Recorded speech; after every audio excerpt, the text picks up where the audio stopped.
Good evening. Today is March the 13th, and I'm going to continue on about genealogies and the generations in the Bible. It serves as more than mere family records. They are essential theological and historical tools that trace God's redemptive plans across generations. Old Testament genealogies established key lineages and fulfilled divine promises. The generations of Adam, Genesis 5, verses 1 through 32, traces humanity from Adam to Noah, emphasizing continuity after the flood. The Table of Nations, Genesis 10, outlines the post-flood dispersion of peoples through Noah's sons, Shem, Ham, and Japheth, highlighting the unity and diversity of humanity under God's sovereignty. The genealogy from Shem to Abraham, Genesis 11, verses 10 through 26, sets the stage for the Abrahamic covenant through which God promises to bless all nations. Genealogies in 1 Chronicles 1 through 9 reaffirm Israel's identity after the Babylonian exile, focusing especially on the Davidic line, central to the messianic hope in 2 Samuel 7, verses 12 through 16. New Testament genealogies center on Jesus Christ. The Gospel of Matthew, Matthew 1, verses 1 through 17, presents a selective dynastic lineage from Abraham to Jesus through Joseph, structured in 3 sets of 14 generations. It emphasizes Jesus' legal right to David's throne and includes women like Rahab, Ruth, and underscoring God's grace and inclusion of the Gentiles. The Gospel of Luke, Luke 3, verses 23 through 38, traces Jesus' lineage through Mary back to Adam, highlighting his universal significance as Savior of all humanity. The two genealogies differ significantly after David, Matthew through Solomon, Luke through Nathan, and scholars offer explains such as legal versus biological descent in Levirate marriages and traditions. Theological significance in genealogies affirm God's faithfulness to his promises, connects individuals to a larger redemptive narrative, and establishes identity and heritage. They reveal God's providence across generations and culminate in Jesus, the fulfillment of covenantal hope. The Bible has lots of names.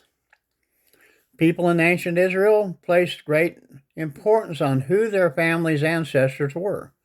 The Bible includes family lists, genealogies, in order to show where the certain families came from and why they were important. Genesis lists the male head of each family from Adam to Noah. Genesis 5, 1 through 32. From Noah through the descendants of his 3 sons, Japheth, Ham, and Shem, and from Shem to Abraham, Genesis 11, 20 through 26. Isaac was the son God promised to give Abraham, and a reminder to Abraham also had a son named Ishmael with Hagar, Sarah's slave. The names listed in the passages are based on villages' names in areas surrounding Canaan, but are not really part of the land promised to Abraham and his descendants.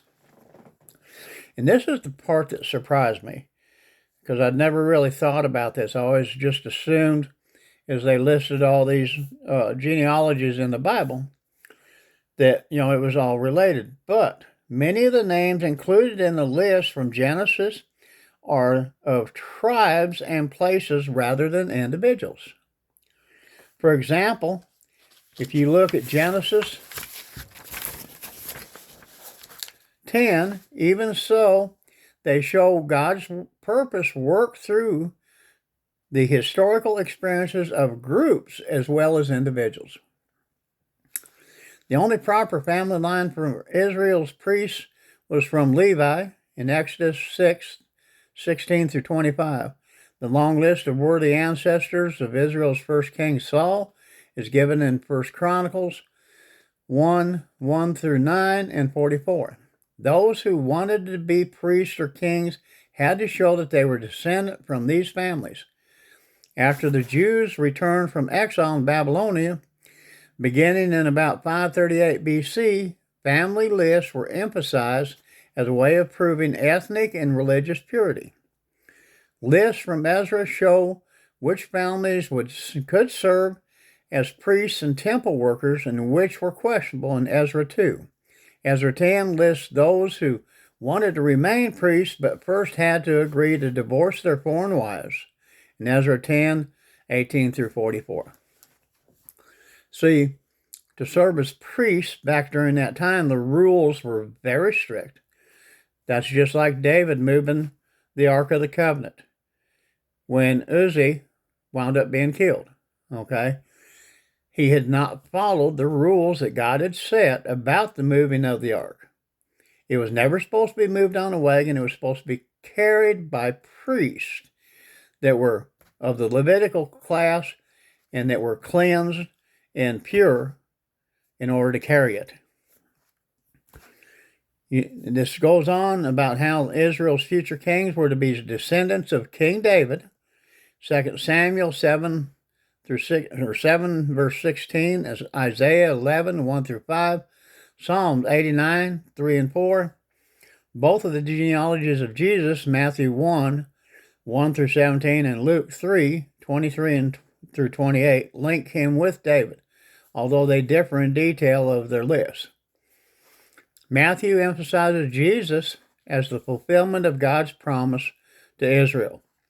So this list begins with Abraham, the father of God's people, in Genesis 12.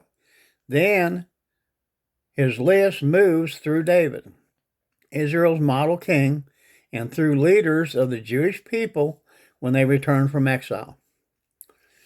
The list in Luke goes backwards, beginning with Joseph and Jesus' legal father, through David to the king, Jacob, and Abraham, and all the way back to Adam, the first human. This line shows that Jesus was important, not only for Israel, but for the whole human race. But like I say, this really just scratches the surface. There's so much depth in that. Women, unless they were a vital part of the lineage that was moving forward, were generally not listed in the genealogies. It was the men. So I'm going to leave it at this. I mean, you could actually do a very, very in-depth and extensive study in this, and it would last a while. But I love you. Pray blessings over you, and enjoy your weekend, and I'll talk to you Monday. Bye.